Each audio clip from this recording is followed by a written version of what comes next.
I'm going to let you start it off, Elizabeth. Okay.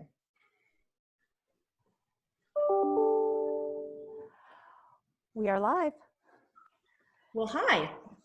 Hello there. Are How you are you? happy today? Oh my gosh, I am so happy. I know I'm giddy today. What's your giddy today? I am so excited. And I know I've been talking to you about this for a while, but Vernon Brown is with us today. And he is one of my favorite people that came into my world not too long ago, but he's one of those people that you feel like you've known forever. You know what I'm saying? So, I am so excited for you to get to know Vernon and everybody else. And I've been smiling all day knowing that you were coming on with us today. So thank you. Thank you both. Thank you for that great introduction. I appreciate that. I didn't even introduce you. I just said Vernon, my Vernon. But no, I will introduce you. So Vernon Brown in Virginia. I met him at an event that I was speaking at last year. And he was speaking there. And he is the owner and founder of What's Your Happi. He's a coach. He's a happiness coach. And I had never heard of a happiness coach. I was like, what is that? I can't wait to hear what he's going to say. But I mean, his company's called What's Your Happi. How fun. So yeah, I mean, and every time I see Vernon, he's smiling, he's positive, and I think everybody needs a little Vernon in their life. I agree with you. I definitely agree with you there. And thank you. And Renee and I, briefly right before we got started here, I was letting her know, like, I don't do anything unless it's fun. When you're having fun with something, even when it's a little bit of a struggle, you show up differently. Yeah. And so what's been 6 years now, 6 years, going into my 6th year, when What Your Happi got started, I thought, one, like you even mentioned, what's a happiness coach? It's like, I like that. I'm going to go with that because it's fun. It's just a different way of perceiving the world, doing, and kind of executing. Can you share with us, Vernon, some of your background and what drew you to go down the path of being a happiness coach, which, by the way, is just plain awesome. Happiness coach is filled with awesomeness. So right off the bat, that's cool. But what's the background? What brings you to being a happiness coach? I'll keep it, and that's a world-class question. It's, when I kind of give it a Reader's Digest, when I first started out in this world, it's very different from what it looks like now. I wasn't, confident. I was terrified of everything. If you said the word tornado, if you said the word spider, I'm like, it's just different. But it was a very small world for me, just because I thought that I could only achieve but so much. And that went on for about 18 years, and I was 5'10". I was just this odd duck in my family and just socially. And then, I don't know what happened. The universe definitely has a sense of humor. I shot up 6 inches overnight, literally in summer. I shot up 6 inches, and I just kind of grew into this guy who wanted to learn more. And when I got done with school, I initially started with psychology. I started with art. Then I changed to psychology. I wanted to understand why people did what they do. But when I got done with school, I said, what's the fastest way I can get to know people? Like, what's the fastest way that you can really connect with people? And it dawned on me, I'll be a bartender. And from being a bartender, it really showed me that it's not about the drinks. It's the way you connect with people, how you make them feel, what they're anticipating without even being aware of it. And I had a phenomenal time doing that. It was, I can't believe it was almost 10 years that I was a bartender. And it was great. I made a lot of money. I had a lot of fun. I made a lot of cool friends, but I wanted something more. Also in between, I did a little bit of modeling and acting. I just wanted to put myself out there. I just wanted to grow that world that I thought was so small. And when I got done modeling, I got done bartending, I said, what is here? What can I do? Where is the gap? I'm always looking for gaps. And I just recognized I had a strong following with bartending because the way people I could just always kind of flip a circumstance around. I could always put a positive spin on it. Not saying, hey, you had a bad day. No, it's a good day. It's a good day. No, like I would really flip it around. Like, that's not quite the way I see it. And so I got with a mentor. I'm huge on having mentors, people who know a lot more about about a particular subject. My mentor said, you really should consider coaching. And I said, no way, buddy. But him being that smart, hard-headed guy, he kept pushing it. And I realized that I was saying no to something I should have been saying yes to. And when I said, okay, I'm going to do this, I wanted to do something different, and happiness. That's the one common thread that I had with so many different people in my life. It was happiness. They always said they felt better. They always said they understood more. They always just felt energetic. And that's what happiness is for me. It's energy. When you have more energy, I'm not going down a different path, but when you have more energy, you show up better. You can think clear. You can communicate better. You really show your true self. Well, yeah, I love this. I mean, I'm just sitting here and I'm just smiling because it's so true. I mean, Vernon has this energy and this positivity about him that is infectious, you know? And I want to be surrounded by people like that. I want to be, I mean, Renee, you're one of my people like that. I have a handful of people like that I look forward to being around them because I sit up a little taller. I see things a little bit differently, right? And it's not all about the negative and woe is me. It's like, oh my gosh, but how cool. Look at all these other great things going on. And it's great to be reminded of that. So I love that you get to do that on a daily basis. And I mean, you're being very humble. I mean, you have coached like a ton of people over your career, right? I mean, numbers are pretty large. They are. I don't even have an exact figure, but it's definitely 1,000. Yeah, I mean, he's coaching a lot of people, and I think that speaks volumes to who you are and what you're doing. So what does that look like to what are your clients experiencing with you? I mean, is it you're just checking in with them and just being that breath of fresh air and that positive voice, or what? Tell me what that looks like. Well, it's, and this is a really great question because people often ask, what's it like? It's a little different for everybody in terms of what the circumstances are, but a lot of it is just coming to, I think firstly, it's gonna be a foundation of recognizing what you're amazing at. Oftentimes I see so many people go through different struggles in their life because they're focused on what's wrong and not what they need, what they're amazing at. And it's recognizing and being okay with saying, I'm amazing at this and building on that. It makes the process so much easier. It's about recognizing, and this is a great question that I always ask and I even asked at the conference is, what makes you happy? What are you doing for fun? Fun is the first thing that goes when we get worried, we get concerned, we get stressed, we have uncertain conditions. Fun is the very first thing that go, and it needs to be the first thing the first thing that you need to go in action with. Now, for anybody watching this, it's when I say fun, when's the last time you had some fun? It's when you are just completely just there, you're present, you forget that it's cold, you forget that it's hot, you're just locked in. And we all have a different definition of happiness. That's my practice is what's your happy. And once you recognize that, you are scheduled to have happiness every single week, we just go. Some of my clients are experiencing a lot of growth in their business because they're executing. When your energy's higher, you're seeing more solutions, you're getting there faster. You just develop this kind of charisma because you're in your flow. Some of my clients are communicating so much better with their relationships because right now this is the best time since we're a little bit close quarters to work on and practice some different types of communication skills. And yeah, it's a little different, but it's always about recognizing where the positive is. And it's not that we're going to clap our hands and stomp our feet. I mean, that might make you smile. It might not necessarily make you happy, but it's about sitting back and recognizing what you really do have. Right?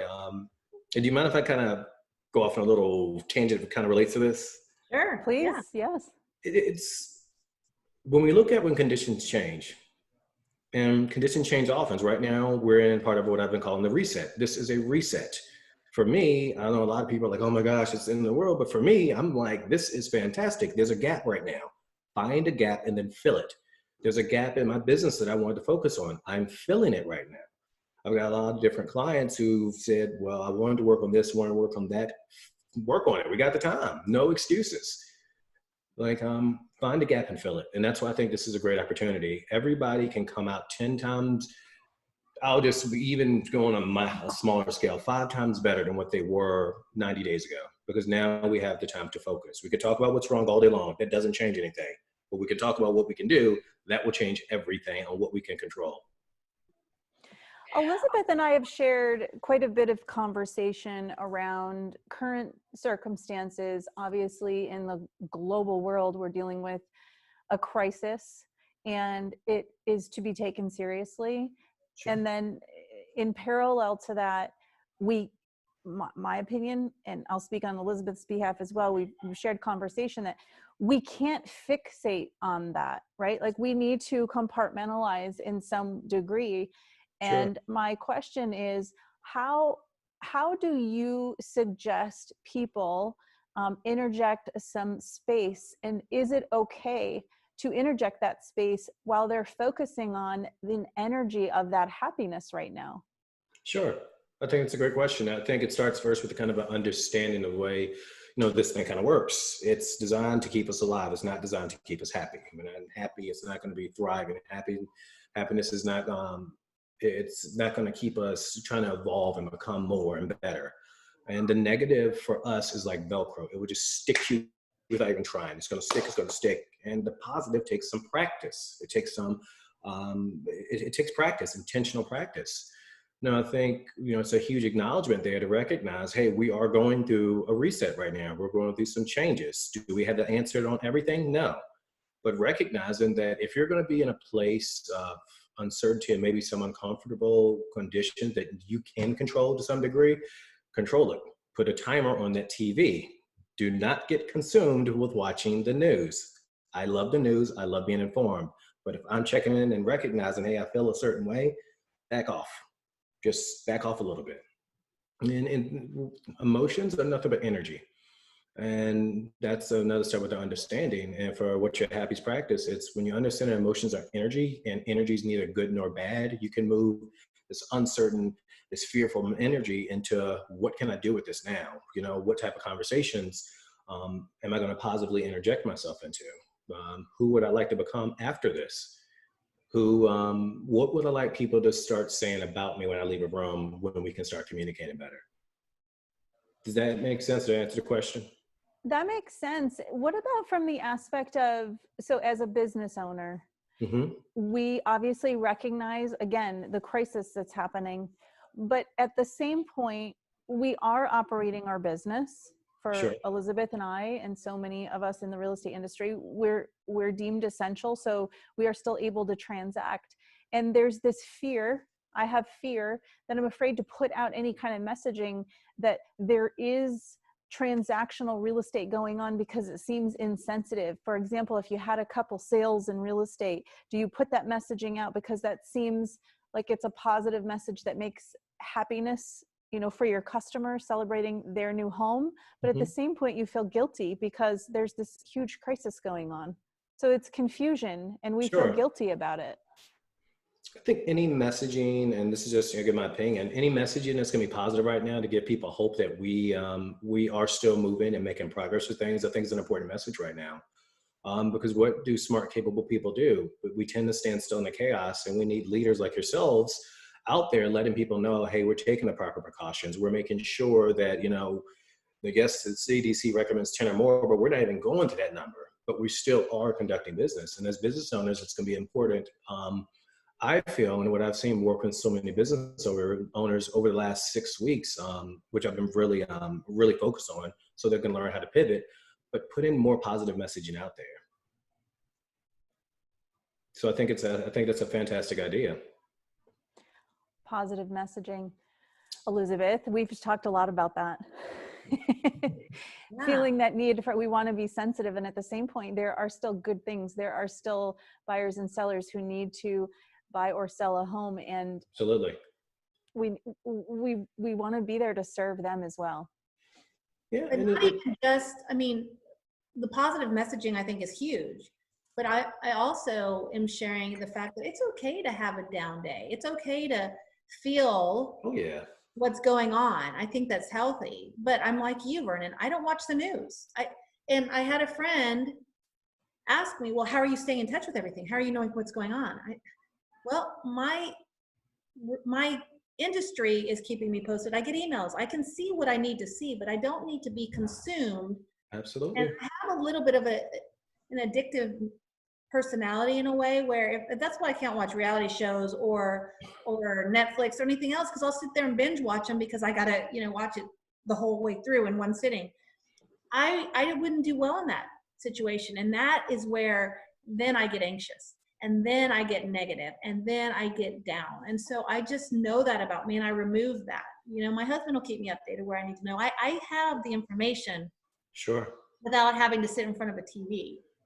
The other thing is, silly as it sounds, is getting up and taking a shower, like making myself feel like a human being. I mean, Renee and I, both of our families have been shelter in place long before the ordinance was put in place, right? Mm-hmm.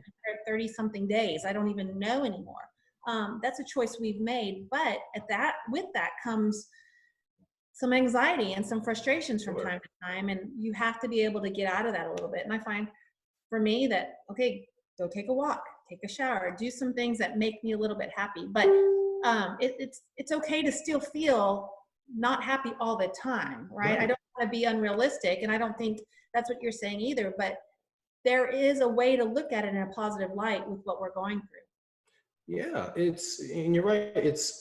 Sometimes people say, well, you're always happy. No, I'm not. That's my son. I'm not always happy.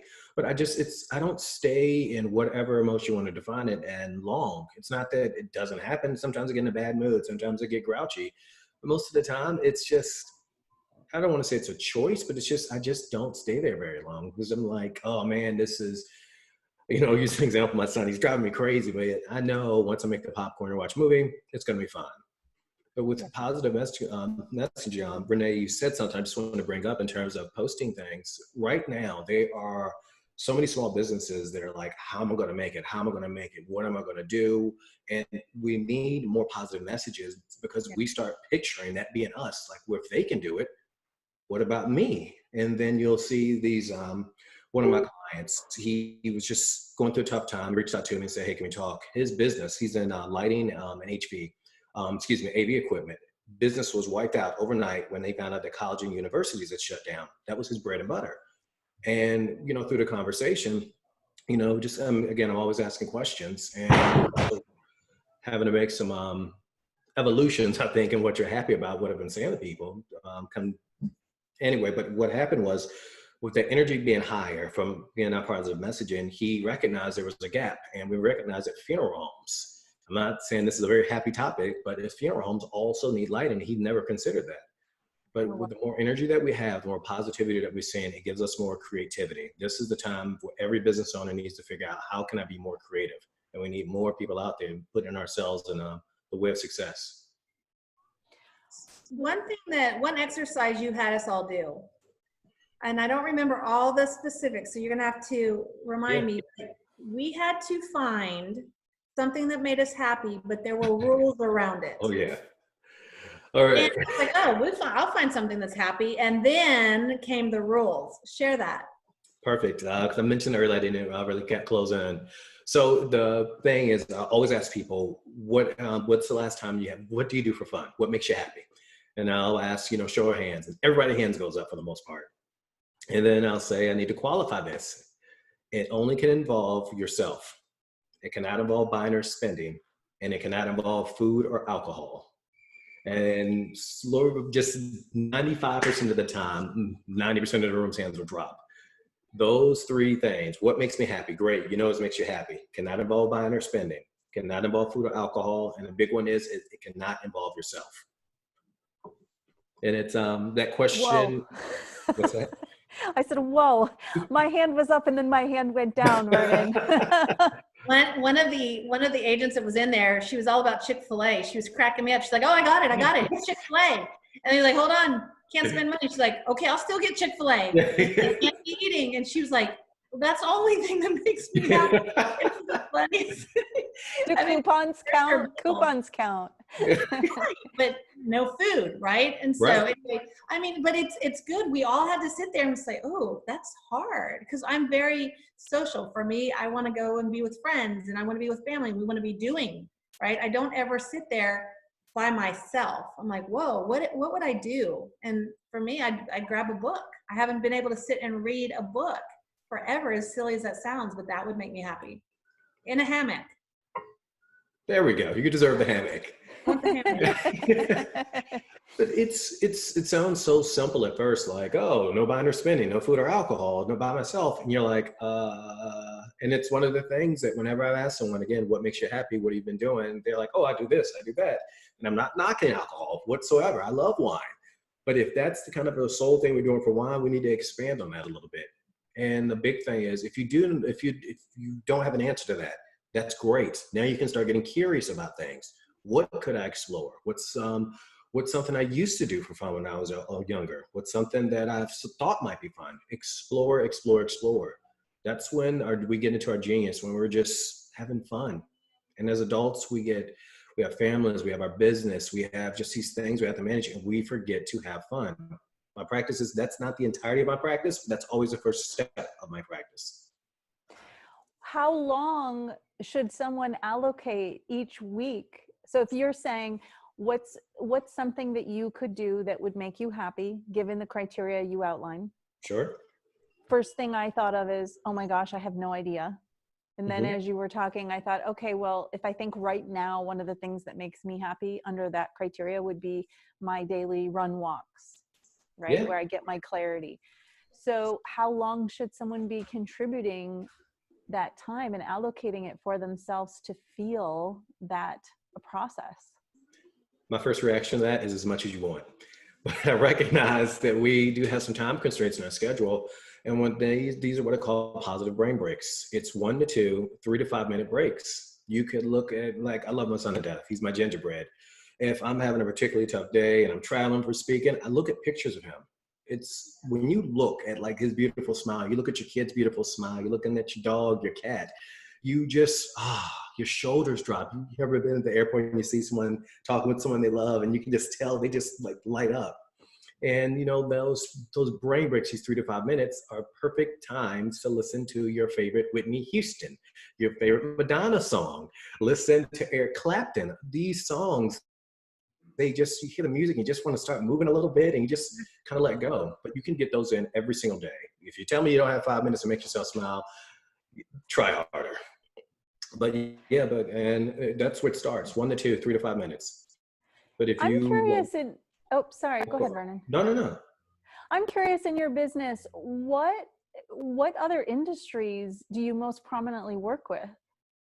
I tend to work with a lot of industries that have a lot of stress, and that's going to be healthcare. And I'm not vilifying any industry. I'm just looking over like the data over the years, but it's healthcare. It's going to be some litigation, real estate. Yeah, those are my big three. Entrepreneurship, number one. Take that back. That's number one. So it's a pretty tall salad of things. I see a need for the service you offer now more than ever, just saying. Yeah. Thank you.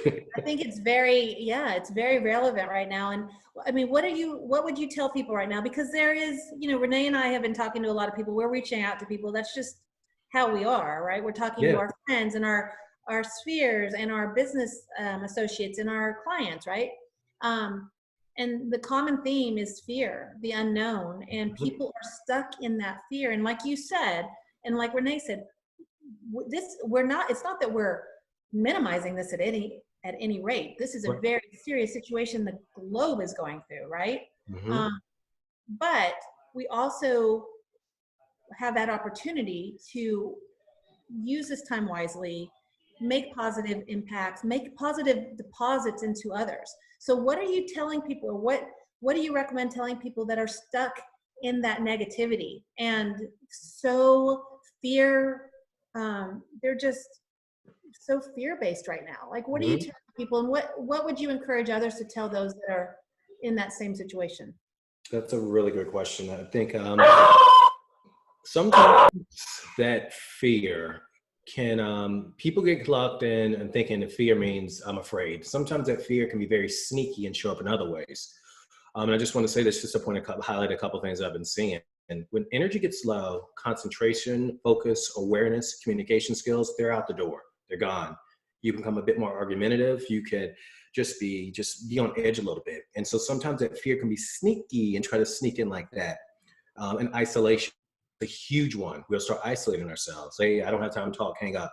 We just want to lock ourselves in. We just want to stay safe, however this thing defines it. A lot of what I've been talking with people about is to get them into what we talked about earlier. Limit the amount of TV or social media that's negative. Limit that. If you're watching the news, if you're going to watch whatever your respective network is, make sure you're watching I became to Comedy Central. Make sure, kind of balance those things. Home videos, right? Right, exactly. Just balance it out. If you're telling you're watching this and you feel like, then you need to watch something that makes you happy. However you define it. I'm a fan of irreverent humor. I've been watching Dave Chappelle. He cracks me up. But also making sure that we reach out to the people that make us happy. And that's why I love when you were talking about earlier, Elizabeth, you mentioned that you and Renee, like you just have that kind of bond. You love talking to each other each day. It's with the old adage, you lie down with dogs, you get fleas. Well, if you lie down with positive fun dogs, you get positive fun fleas. You just want to surround yourself. And I don't mean that to demean anybody. I just use it as an example because a lot of people really connect with that. But you become who you hang around. You know, you're the sum of the top 5 people you hang around. So hang around fun people who are positive, who are energetic, who are going to hold you to a standard. Come on, let's laugh. Remember that time we did blah, blah, blah, blah, blah, and he chased us? Like those things are just, they're vital right now. And in terms of a daily thing, it's definitely you need to give yourself a week of routine, a daily routine, which is huge and which includes showering to some cases for a lot. But start at shower. Yeah. Shower? A weekly shower? Or did you say daily? Oh, a daily shower, but a daily routine, which includes a shower. Clarifying. Thank you for catching that. A daily routine that includes a weekly shower. A daily routine that includes a shower, but give yourself something to look forward to. Like we have pizza night. Like I love pizza night. That's just something I look forward to. I look forward to, I love to cook. That's my happy. I love cooking. And it changes things. We need to set goals and progress on those. So that's been a lot of where things have been started. I'm curious what your Sorry. go ahead, Renee. ahead, Elizabeth. No, go. You're good. I'm curious what Vernon's thoughts are on the correlation between finding and maintaining your happy and sleep and your sleep patterns. That's a good question. Say that one more time. I think I might have missed it. I'm curious what your thoughts are on the correlation between finding and establishing or growing your happy and your sleep patterns. And why I'm asking you specifically is these last 4.5 weeks now, my sleep has been in the toilet. And so it's this constant struggle of, well, I was up from 2 until 6 a.m. last night, right? And why am I not sleeping? And then that's impacting. And so what correlation, if any, is there with that? From my, again, this is just from my practice, it's this thing feeling as though that it's not safe. If the wolves are after you, do you really go to sleep? Of course not. And so my reaction to that, does that make sense before I go on? That makes sense. From my understanding of how I, kind of execute things is whenever I notice that my sleep patterns have been interrupted, I start thinking of what can I do to change that. I'm very cautious with why questions because smart people, why can get you away from what you want to do. Because we'll be like, well, why is this and why? You spent 3 hours on something where you could have a better, more productive use of our time is what can I do to try to get more sleep? What did I watch before I went to sleep? What can I do in a day that maybe tire me out a little differently since I might not be traveling as much? So that way we can get you out of that. I'm always looking to be more productive. I like that. Answer your question? That answers the question. Perfect. I've noticed my sleep has been all messed up as well. So, or I'll sleep, like last night I slept heavy because I had a headache when I woke up, I was like clenched and I had these crazy dreams. And I'm always wondering, okay, why is it that some nights, I can't sleep at all. And other nights I'm really, really having these crazy dreams where it doesn't help anyway, because I don't feel like I was rested, but I know I slept, Sure. kind of a thing. But you mentioned something earlier that people say to you, you're always happy, right? And you're like, I'm not always happy. It's funny because people have said that to me and said that to Renee. And they're like, why are you always so positive? Why are you so happy? Well, first of all, I think it's more energy to be negative. It takes more energy and it's more exhausting. Secondly, what you said is I'm not always that way, which we did. Renee and I were on a panel with 5 others yesterday talking about this to agents all over the country in our campus. And we were all up there because we're like, how are you really doing? The conversation was real talk. How are you really doing? And the 7 of us just opened up saying, it's one foot in front of the other each day. It's a challenge. Here are the struggles that we are having, but we're not letting that define who we are. We're not letting that define our world or our family or our situation, right? I mean, we all are in this together. It's not that this is just happening in Austin, Texas. right? And Virginia and Florida aren't impacted by it. It's not that it's just happening, you know, in the US, right? We're all facing this at the same time, and we're all interacting with each other and the situation differently. And so I think it's very healthy, because we had a lot of engagement before, during, and after that panel yesterday about, oh my gosh, thank you for speaking up, because we do sometimes come across being too positive. But instead of that, it's like, okay, how can we use that positive to help others? And what came out of that is they want to have a weekly panel and have different voices up there. And it's like, okay, this is how we all bond and help each other out. But I think it's important for people to know that just because you're being positive doesn't mean you're not real and this isn't affecting you. You're just choosing to approach it a little bit differently. That's right. You know, you brought up a really big distinction. Oftentimes people might say, well, am I happy? And especially early on for me, people say, well, I'm happy, I'm energetic. I was like, I never asked if you were energetic. You know, that see, people have this, they just perceive it differently. But it's the honesty there, and I love that you all did that. Like, it's just about being honest with the circumstance. Sometimes, you know, I'll be honest with you, it kind of sucks sometimes. I'm like, oh man, I want to go back to my routines. However, like you mentioned, that's not the defining thing of me. It's like, it sucks. Oh well, this is what I can control and this is what I can look at. Acknowledging the circumstances for what they are is not always easy, but I find it to be one of the most important things that we focus on.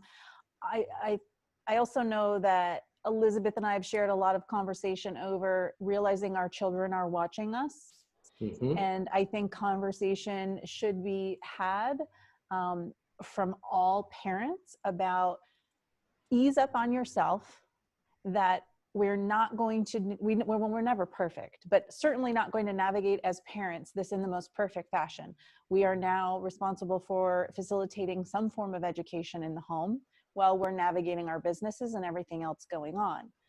But what's most important, I feel, is that the children can see how we manage our emotions and that we allow space for times when we say, like you just said, Vernon, this sucks, right? Like I don't usually say that, and I don't let the kids say that, but Elizabeth, you mentioned this the other day and I almost cracked up, is I did the same thing. I went to my kids and I said, if you're having a rough time, I think right now under our safe roof, we need to raise our hand and we need to say, I'm having a rough time and I need to give you space to say, this sucks, I'm mad, and to really get it out.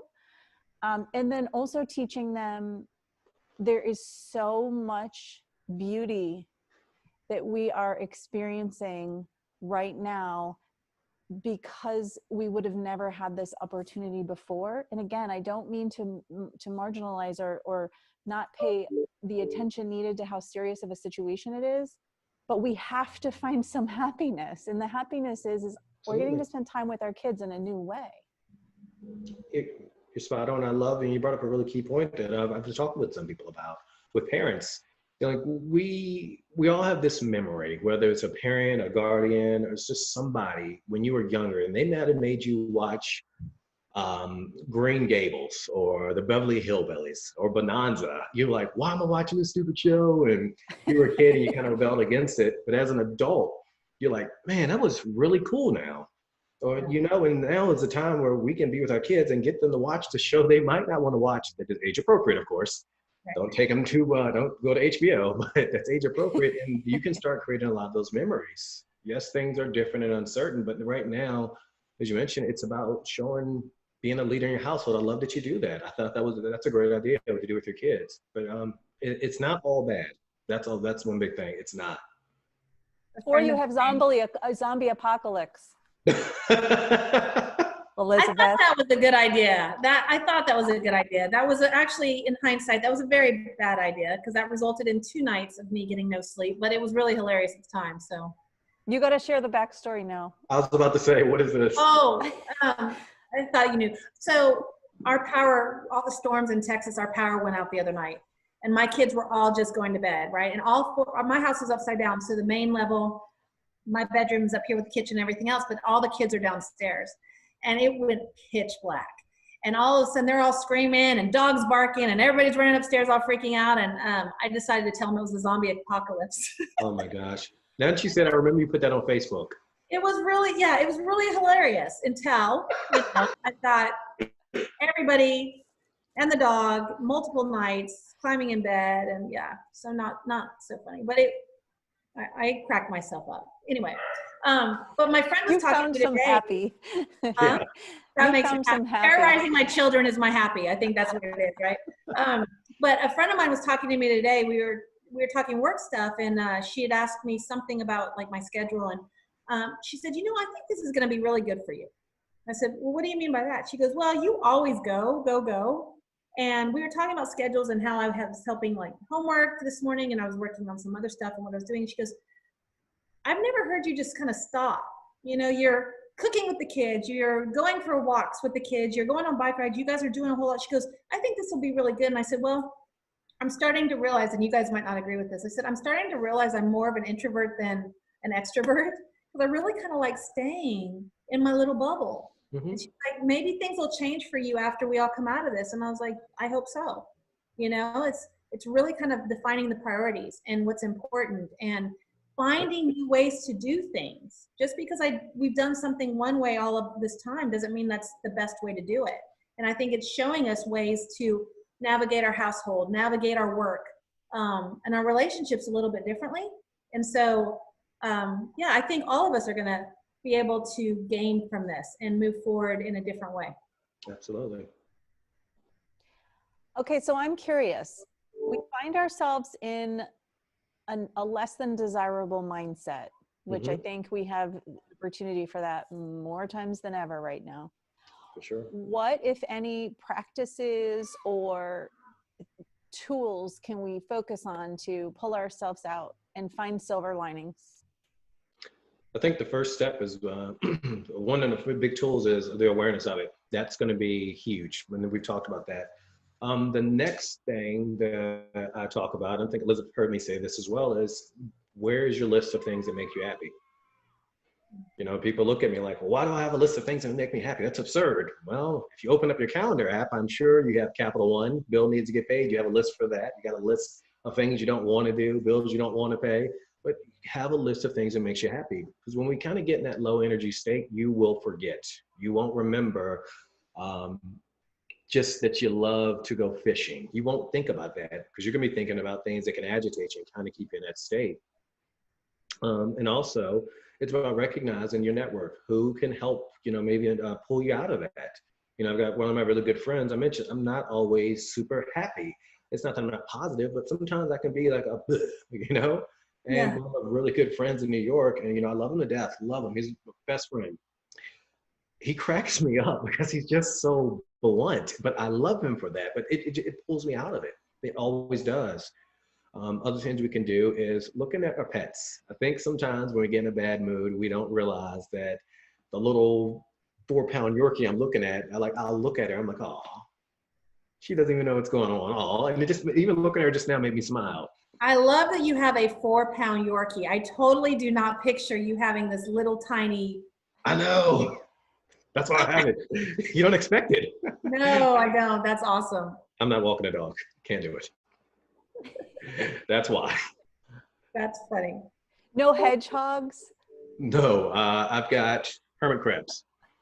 Oh, that's worse. Those things are smelly. Oh, please don't let him hear you say that. Oh my gosh, you'll get him started. Yeah. You don't stink. He loves them though, right? Oh yeah. His son, his little guy, is some kind of cute Renee, and he's named after Wolverine. That's right. His name is Logan. Yeah. Oh. I'm a nerd. I'm the biggest nerd you'll probably ever meet, and I don't care, but I love comic books. It makes you happy. That's Comic right. books, they make me happy. That's right. But yeah, I was like, how can I do something really cool for my son? I'm like, his name will be Logan. So. That's a great name. How old is he? He's 5. I'm surprised he hasn't come out and said hi yet. Oh, so such a cute age. Oh my goodness. The other day when Vernon and I were talking, I think he was scootering around the house or something, and Vernon was like, no scooter. I mean, and I was like, oh, I'm not the only one. I think he had to tell him like 10 times. And then he finally muted out the Zoom. So I'm like, oh, now Dad's serious. So, yeah. Right. Like he'll just get on a scooter and go vroom, vroom, just around. I'm like, what are you doing? Listen, anyway. they have few outlets, so whatever works. So We Yeah, have to exactly. extend them some grace as well. Okay, so we have to ask this question, and we didn't prep it, so I'm going to put you on the spot. Love it. Is Vernon, what is your happy? Oh, that's easy. Let me see. Number one, I love to cook because I'm cooking tonight. I make the best tacos. Anyway, but I love to cook. Cooking is such a creative space for me. It's like magic. It's like I just love it. That's a big happy for me. Number two is drawing. I love to draw. I've got my son. He's got his own easel. He's got his own art set, tons of color pencils. I got more art supplies here than what anything. kind of draw? What do you draw? So I'm very analytical. I will take a picture and I will draw your face and it'll look, all modesty aside, I will draw your face and look exactly like it. And Wow. yeah, but I didn't want to make a career out of that. And that's why I switched to psychology. But it's those are my big go-tos. Another thing, this is very odd, is I love putting furniture together. I have so much fun but it's just that how can I do this or make it just that construction thing. I love that. So yeah, those are my big happies. There's a sense of accomplishment with putting furniture together. While we were in isolation here or shelter in place, I decided to order my daughter a new bed. And Ooh. there's the same thing. I we were like, yeah, I want to put this together. Where's the instructions? Lay it all out. I Right. actually like that too. Yeah. It's an odd thing. I'm happy you say that. Yeah. And another happy, and I normally I would have brought this up first, but kind of with shelter in place and this physical distancing, I love going to grocery stores. I don't want to buy anything. I just love just going to, when I get to travel, I go to like different grocery stores and see what they have. Like, oh, so you have this really cool hot sauce. You have this really cool cornmeal. It's fun to me because in my mind, I'm thinking of what recipe can I apply this to? I never cooked with these before. Oh, what would I cook? And it just sparks this curiosity. Oh my gosh, I love that. That I think is a little more odd than putting furniture together, quite frankly. But But you know what? That's my happy. you're happy. That's And right. that's okay. And my happy, big thing is what your happy is won't be my happy. And that's all right because we can be happy together doing happy things and I don't know, make the world a happier place. But isn't that fun? You get to know people. I mean, it makes me happy knowing that about you, right? I mean, it makes me happy knowing that Renee enjoys walking and running. How are we friends? Because that's not on my high priority list. So yeah, it's just fun. So what I am gathering from today, apart from the fact that I've had a huge smile the whole time because yes, it is contagious and you are just awesome, Vernon, is there is something to be said significantly at the therapeutic effect of allowing that space in your day. And now more than ever, Yes. we need to just make that okay to do that. You need to demand. You need to demand without any regard. You need to demand it. If you want it, get it. There's no excuses. Get it. You got the time. I don't want to hear, and this one has a different side of me kicks in, like, you need to make this happen. It's a priority. I'm not telling you to go out and do cartwheels in the street, but I'm telling you, if you love to put model cars together and wear a backwards baseball hat, do it. If you want to do whatever and it makes you happy, as long as it's safe and legal, do it. And just pay attention to what your thoughts are like after you do it. Like the things that made you mad, your spouse might be driving you crazy. Just it goes away. If you can't find anything to do, get in a car, drive around the block, listen to your loudest, I don't know, Patti LaBelle song you can think of and sing along with her. You'll be like, I got this, but do it like your life depends on it. I'd love to be a fly on the wall in your car as you're driving around town, belting out all the songs, because I know you are. Tinted windows, my dear. Tinted windows. Oh, I am not joking no. about that. I sing like. And not having the guilt associated. That's always been my problem. It's like when I try to take there's so many things I'm supposed to be doing, and I have that guilt when I take some time for me, and I'm trying to put that aside. It's like, no, I'm just going to not let the guilt overtake me. So. It's for a those, sorry. I was just going to say, for those who might need some nudges toward finding their happy, how do they find you? Oh. Well, the fastest way is to shoot me an email at vernon@whatsyourhappy.com. and it's Happi with an I, Happi. You can also find me on my Facebook page. I post there regularly. LinkedIn, I post there regularly. But yeah, try to make it fairly easy to find me. Now, it's up to you to take the time to contact me. But I let people know, spend 30 minutes with me and it will change your entire perspective on many, many, many things. Well, you've certainly changed mine today. No, well, thank You you. made my day. Very happy. Oh, Yeah. also nice. I'm not kidding. I've been talking about this all week. Have I not, Renee? I'm like, oh, I can't wait for you to meet Vernon. I cannot wait for you to meet Vernon. So. Oh, I appreciate it. Yeah. The timing is impeccable. And okay, so now I'm really going to put you on the spot. Yeah. I'm pretty sure we need to see some cooking with Vernon videos somewhere. And some of these drawings. I want to see. Yes. Oh my gosh. I love cooking with Vernon. Here's the thing. I'll share this with you all. It is incredibly uncomfortable for me to be on camera. Incredibly. I do not like being on camera. So even the thought of cooking with V scares me. You've told me that in the past and I don't buy it because Renee, isn't he so comfortable? The camera loves him. Oh my gosh, the camera loves you. And Elizabeth and I are really big on accountability partnership, which I know, Vernon, even in just the hour that I've spent with you for the first time, I know that you're big on accountability as well. Oh, you better believe it. I think we're going to send you an assignment. I would like to see a cooking or a drawing with Vernon. Renee. I think it's good. It's good for the soul. Because when you share what makes you happy, that also cascades out. Renee, don't do this. Don't try to box me. I love it. Don't do this. Because I'm a man of my word, and if I say I'm gonna do something, I have to do it. But don't do this to Renee. It's 2 against 1. It's 2 against 1. We'll just leave that there. What?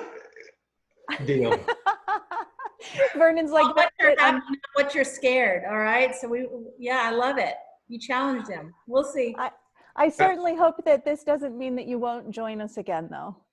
Of course not. But well played, Renee. Well played. And Elizabeth, thank you for joining in with that. Thank you. Well, you know. What you're scared. Really?